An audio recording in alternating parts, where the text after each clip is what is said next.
이재명 대표 관련된 소식이 연일 쏟아져 나오고 있는데요. 자신의 SNS에 현상에서 민주당이 중도 보수의 역할을 해야 된다. 그 역할이 중요하다. 이렇게 얘기하면서 중도 보수의 어떤 그 당위성이 이제 강조가 됐는데요. 국민의힘은 당연히 대선을 염두에 둔 위장전입니다. 이렇게 날선 반응을 보여줬는데 정치권 안팎에서도 파문이 일고 있습니다. 그래서 이번에 준비한 주제 민주당의 우클릭 과연 먹힐지에 대해서 알아보도록 하겠습니다.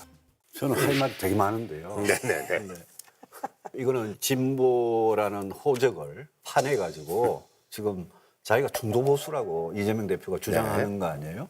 이거는 노무현 전 대통령이 들었으면 아마 벌떡이 날 일이에요. 왜냐하면 보수라는 말에 대해서 진보 정치인 중에 가장 좀 거칠게 공격한 분이 노무현 대통령이에요. 그분은 보수가 약육강식, 적자생존, 그다음에 힘센 자들 마음대로 하는 게 보수다 이런 식으로 대학생들 앞에서 강의를 한 적도 있고.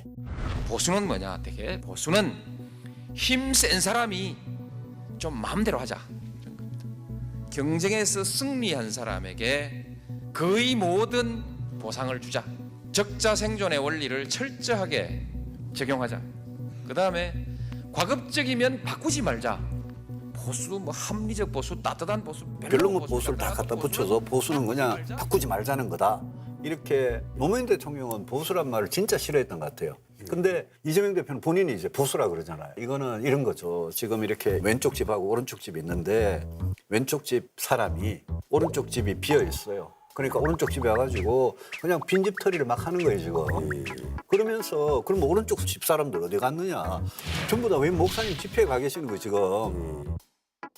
그래서 지금 이재명 대표가 아주 약삭 빠르게 치고 들어오는 거거든요. 우리가 집 비운 사이에 우리 집 다 털리게 생겼어요. 근데 이거는 집을 비워버렸잖아요. 국민의힘이 집을 비우고 딴 데 가버렸거든요.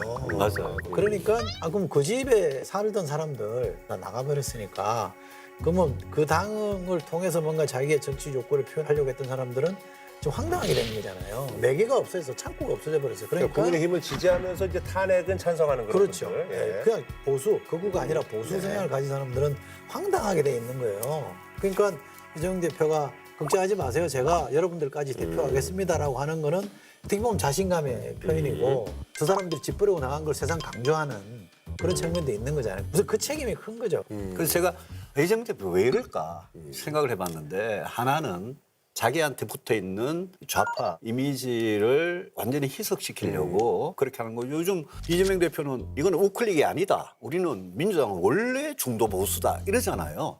근데 그거는 이제 자기 왼쪽에 옛날에는 조국 씨도 있고 심상정 의원도 있고 이래가지고 자칫하면 이제 그쪽 진보당 계열에서 뭔가 표를 많이 가져가는데 지금은 조국 씨는 꼼짝을 못하고 정의당도 지난 총선에서 한 석도 못 얻었고 이러니까 왼쪽이 굉장히 이제 튼튼하다고 생각하고 마음 놓고 그냥 중원으로 오른쪽으로 막 진격을 막 하는데 이걸 보고 우리 큰일 났다. 응? 이재명 대표가 이렇게 오른쪽으로 치고 들어오는데 이거를 왜 우리가 안방을 다 내주냐. 우리 그 정신 차리고 이재명 대표를 더 왼쪽으로 몰아가지고 오히려 우리가 쳐들어가야 되는데 지금 우리 국민의힘이 탄핵 심판 여기에 매여가지고 지금 너무 오른쪽 끝에 가가지고 완전히 기울어져도 보통 기울어진 게 아닌 그런 식으로 가 있는 거예요. 그래서 저는 이거는 국민들한테 굉장히 위험한 신호고 저 같은 사람은 절대 안 믿지만 거기에 혹하는 그런 국민들도 일부 있을 수 있다. 있을 수 있다. 그리고 두 번째는 이재명 대표가 노리는 게 자기 재판 이야기가 사법 리스크가 이런 건 이제 던짐으로써 이제 약간 희석이 된다라는 범죄 피의자로 사법 리스크가 엄청나게 많은데 지금은 이재명 대표의 우클릭 아니면 중도 보수 이것만 막 계속 매일 언론에 나오니까 이재명 대표 재판에 대해서 최근에 기사 한 줄 안 나오더라고요. 그러니까 범죄 피의자 이재명에서 갑자기 중도 보수 이재명으로 딱 둔갑을 해가지고 진짜 얼굴도 두꺼워요. 그래서 제가 이걸 보고 사실 제 같은 경우에는 내가 원래 진보였어. 내가 원래 중도 좌파였어. 이렇게 뻔뻔하게는 이야기 못 하거든요. 그러니까 왜 이제 이재명 대표가 자꾸 뭔가 좀 중도로 가려고 하느냐 그 보면 데이터로 보면 지난주 갤럽 조사를 보면 민주당 지지율이 40%였어요. 네, 올라갔더라고요. 근데 이재명 대표 대선 후보 지지율은 34%였어요. 6%포인트 격차가 있잖아요. 그러니까 다 흡수를 못하고 있다는 거고 탄핵 찬성한 사람 중에 56%만 이재명 후보를 지지해요. 그럼 나머지가 지금 거의 절반 가까이 지금 탄핵은 찬성하나 대선 후보에서 이재명은 지지 안 하지 않겠다는 거고 뭔가 지금 불만이 있다는 거예요. 그러면 이 갭을 최소화시키기 위해서 대선 후보가 노력하는 건 당연한 거잖아요. 말씀하신 대로 결국 중요한 거는 중도층의 마음이거든요. 그래서 중도층 싸움을 우리가 못하고 있는 게 저는 제일 뼈아파요. 왜냐하면 분명히 이재명 대표한테 신뢰 리스크가 있어요. 이제 그런 문제는 있죠. 이제 왔다 갔다 하는 거 필요에 따라서 이런 말하고 저런 말하는. 그러니까 미국에서도 왜 영어로 하면 플래퍼라 그래서 왔다 갔다 하는 사람은 선거에서 거의 금기 사항이거든요. 그런 점에서 리더십의 신뢰성의 문제는 있는데 여당은 그렇게 자꾸 공격할 수는 있을 텐데 뭐 호적을 팠니 위장 전입이니 뭐 이런 공세는 이재명 대표를 도와주는 거예요. 근데 제가 볼 때는 적절한 대응이 아니에요. 그래서 여기에 대응하는 유일한 방법은 국힘이 빨리 정상화돼서 보수 본령의 위상을 되찾는 거예요.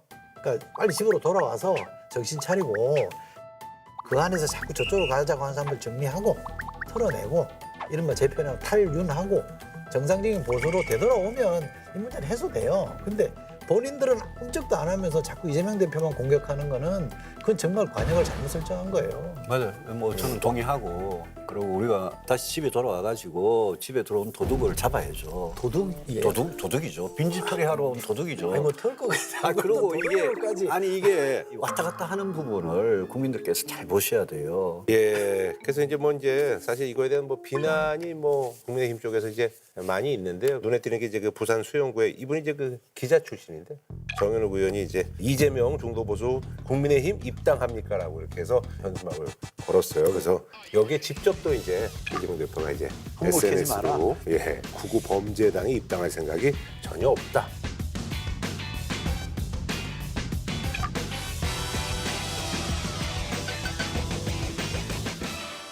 이재명 대표 입에서 범죄라는 이야기 나오는 것도 참 듣기 거북해요. 왜요?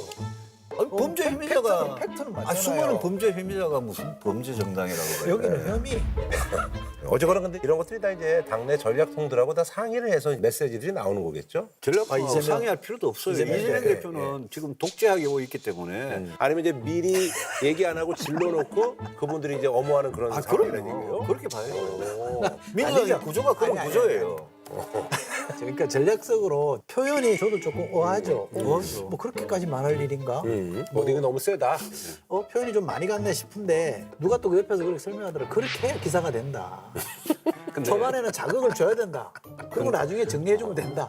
근데 이게 다른 후보는 몰라도 이재명 대표는 진보다 보수다 이런 철학 자체가 원래 없었던 민주당의 약간 이단화 같은 측면은 있었을지 몰라요. 근데 그동안은 민주당이 살아남기 위해서 누구보다도 진보적인 외교 안보나 경제나 이런 걸 많이 이야기하다가 이제 선거가 있을지도 모르는 이 대목에 와가지고 갑자기 우클릭하니까 거기에 이제 경제 성장 이야기하고 상속세 이야기하고 근로소득세 이야기하고 뭐 별별 이야기 다 하잖아요. 심지어 안보 분야까지도 민주당이 이제까지 핵 문제에 대해서 갖고 있었던 그 아주 강고한 입장이 있었거든요.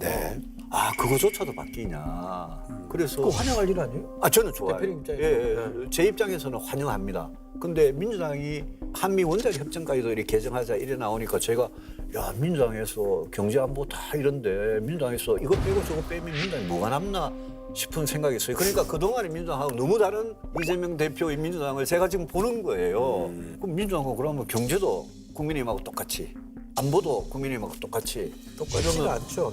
아니죠. 왜냐하면 이재명 대표가 만약 그런 말을 한다면 국힘은 근데 핵무장이니까 좀 다르죠. 그거 전 단계가 한미 원자력 협정부터 개정해야 되거든요. 어쨌든 그래서 그러니까 전략적으로 대표님도 그러시잖아요. 보수가 보수를 충분히 결집시키고 나면 중도로 확장해야 된다. 그럼요. 민주당도 마찬가지죠. 진보 진영이라는 걸 굳건히 하고 중도로 넘어와야 되잖아요. 그럼 이 숙제는 어느 당이나 다 있는 거예요. 그래서 민주당은 어떻게 하면 중도의 마음을 얻을 거냐 고민을 계속 해왔고 이재명 대표 행보도 그렇게 왔다고 저는 봐요.